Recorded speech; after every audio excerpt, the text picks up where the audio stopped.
자, 본격적으로 어디선가 쿨쿨 잠들어 있다는 생각 해보셨나요? 이게 진짜 놀라운 게요. 주인을 찾지 못한 미수령 환급금이나 곧 소멸될 예정인 카드 포인트가 다 합치면 무려 수조 원에 달한다고 해요. 수조 원이요. 그리고 더 중요한 건 그 어마어마한 돈 중에 분명히 100% 여러분의 목도 섞여 있다는 겁니다. 완전 대박이지 않나요? 자, 여기서 정말 흥미로운 점은 우리가 단 몇 분, 정말 컵라면 하나 익을 시간이면 이 숨은 돈을 싹 다 찾아낼 수 있는 아주 확실한 공식 시스템 세 가지가 있다는 겁니다.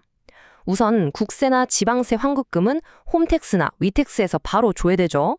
그다음 서민금융진흥원에서 운영하는 파인에 들어가 보시면요. 오래돼서 잊고 있던 휴면예금이나 보험금을 쫙 뽑아서 바로 내 통장으로 환급받을 수 있어요. 그리고 마지막으로 대망의 어카운트 인포입니다. 이거 진짜 물건인데요. 여기저기 흩어진 계좌랑 카드 포인트를 한 번에 싹 보여주고 심지어 잔고가 50만 원 이하인 안 쓰는 계좌는 그냥 클릭 한 번에 해지하고 남은 돈을 끌어올 수 있습니다. 속이 다 시원해지실 거예요. 근데요, 이 돈들이 마냥 우리를 기다려주는 건 아닙니다. 여기서 숫자 5년, 이 5년이라는 시간을 꼭 기억하셔야 해요. 보통 카드 포인트나 은행 휴면 예금은 딱 5년이 지나면 유효기간이 끝납니다. 그냥 공중으로 흩어지거나 국가, 은행으로 싹 넘어가 버리는 거죠. 아깝잖아요. 우리가 당장 진짜 오늘 이 시간 끝나자마자 바로 조회해봐야 하는 가장 절박한 이유가 바로 여기 있습니다. 네, 이렇게 내 돈을 알뜰하게 되찾았으니 이제 든든한 방어막을 칠 차례입니다. 두 번째 단계, 의지력보다 강한 통장 쪼개기로 넘어가 보죠. 돈은 의지력으로 모이는 게 아니라 구조를 통해 모인다. 와, 전 이 말이 진짜 정답이라고 생각하거든요. 혹시 매달 월급날 며칠 지나지도 않았는데 통장이 텅텅 빈다고 스스로 자책하고 계셨나요?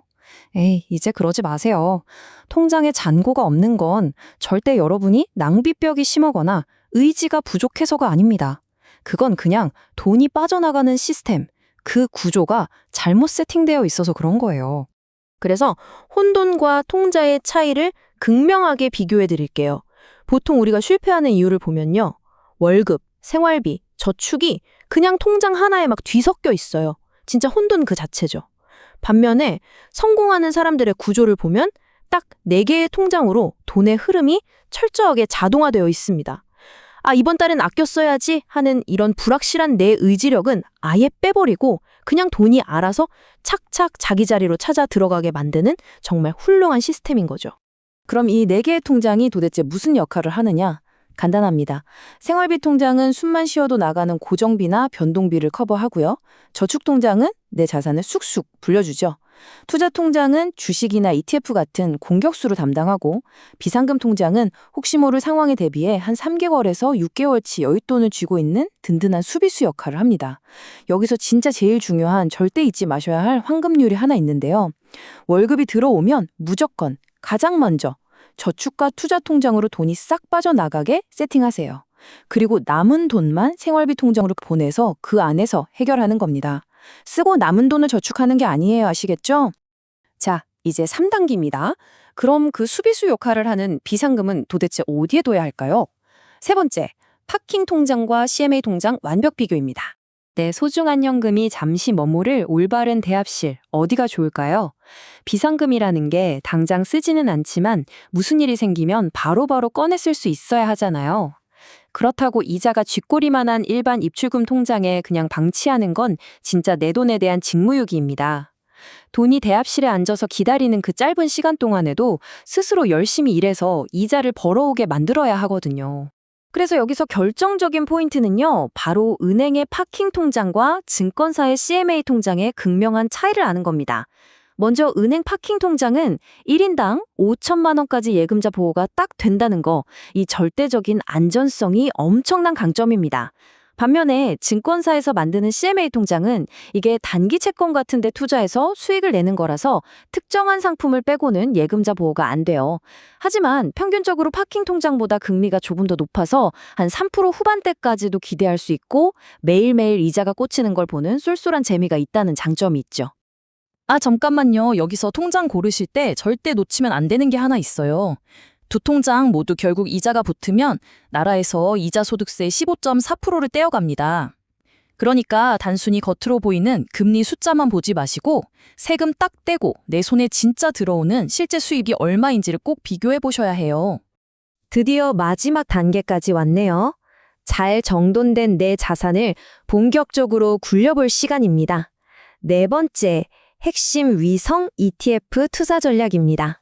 핵심 위성 전략, 전문 용어로는 코어 세틀라이트 전략이라고도 하는데요. 이게 뭘까요? 쉽게 말해서 내 전체 자산을 두 덩어리로 나누는 겁니다. 건물의 뼈대처럼 흔들림 없이 튼튼하고 안전한 핵심 자산이 있고요. 그 주변을 돌면서 시장 흐름을 타고 팍팍 수익을 내주는 공격적인 위성 자산. 이렇게 두 가지로 나눠서 위험과 수익의 황금 밸런스를 잡는 거죠. 사실 이거 국민연금 같은 엄청난 기관 투자자들이나 쓰던 고급 기술이거든요. 근데 이제는 ETF라는 아주 좋은 도구가 생기면서 우리 같은 개인들도 아주 쉽게 따라할 수 있게 됐습니다. 그럼 도대체 어떤 것들이 이 바구니에 들어갈까요? 먼저 든든한 핵심 자산에는 S&P 500이나 코스피 200처럼 시장 전체를 따라가는 대표 지수나 단기 채권 ETF 같은 걸 담습니다. 흔들림이 적으니까요. 반대로 내 수익률의 터보 엔진을 달아줄 위성 자산에는 요새 핫한 글로벌 AI 반도체나 미친 듯이 성장하는 인도 니프티 50, 아니면 쏠쏠하게 현금이 들어오는 고배당 ETF 같은 특정 테마 상품들을 딱 배치하는 겁니다. 자, 그리고 이걸 아주 기가 막히게 보여주는 예시가 있어요. 만약 내가 주식 경험이 좀 있고 적당히 균형을 잡고 싶다 하시면 전체 돈의 한 70%는 든든한 대표 지수나 단기채에 넣어둡니다. 시장이 좀 빠져도 꽉 버텨주거든요. 그리고 나머지 30%는 고배당이나 인도 증시 같은 위성 자산에 쏴서 공격적으로 자산 증식을 노리는 거죠. 물론 이 7대3이라는 비율은 정답이 있는 게 아니니까 여러분 성향에 맞춰서 자유롭게 조절하시면 됩니다. 이 훌륭한 전략을 평생 써먹으려면 어떻게 해야 할까요? 딱 3단계 행동 계획만 기억하세요. 1일차, 내 투자 목표가 뭔지, 난 위험을 얼마나 감수할 수 있는지 내 성향을 냉정하게 파악합니다. 2일차, 그 성향에 맞춰서 핵심과 위성의 비율을 정하고 쿨하게 매수 버튼을 누릅니다. 그리고 대망의 3단계, 보통 분기나 반기 한 번씩 리밸런싱을 해주는 거예요. 주가가 변하면서 처음 맞춰둔 비율이 틀어지잖아요. 그럼 많이 오른 건 좀 팔아서 이익을 챙기고 떨어진 건 사서 다시 원래 비율대로 맞춰주는 거죠. 처음에 딱 세팅했다고 끝나는 게 아닙니다. 이 리밸런싱이 진짜 핵심이에요. 오늘 우리가 쉼없이 달려온 이 멋진 재무적 여정을 싹 한번 정리해볼까요? 어딘가에서 쿨쿨 잠자고 있던 내 생떼 같은 현금을 당장 되찾으시고요. 4개의 통장으로 돈이 알아서 모이는 완전 자동화 흐름을 만드세요. 그리고 마지막으로 핵심 위성 전략으로 내 자산이 폭발적으로 성장할 수 있게 불을 팍 붙이시는 겁니다. 여러분을 진짜 부자로 만들어줄 아주 체계적이고 탄탄한 구조가 바로 여기 있습니다. 자, 오늘 이 마스터 클래스 해설을 마무리하면서 제가 여러분께 살짝 도발적인 질문 하나 던지고 싶네요. 이 시간이 딱 끝나는 지금 당장 여러분이 가장 먼저 하실 행동은 뭔가요? 어카운트 인포에 로그인해서 잠든 포인트를 바로 현금으로 뽑아내시겠습니까? 아니면 은행 앱을 열어서 내 돈을 지켜줄 철벽 같은 자동이체를 세팅하시겠습니까? 아무리 좋은 지식도 행동으로 옮기지 않으면 내 지갑은 절대 두꺼워지지 않거든요. 고민하지 마시고 지금 당장 첫걸음을 내디뎌 보시죠.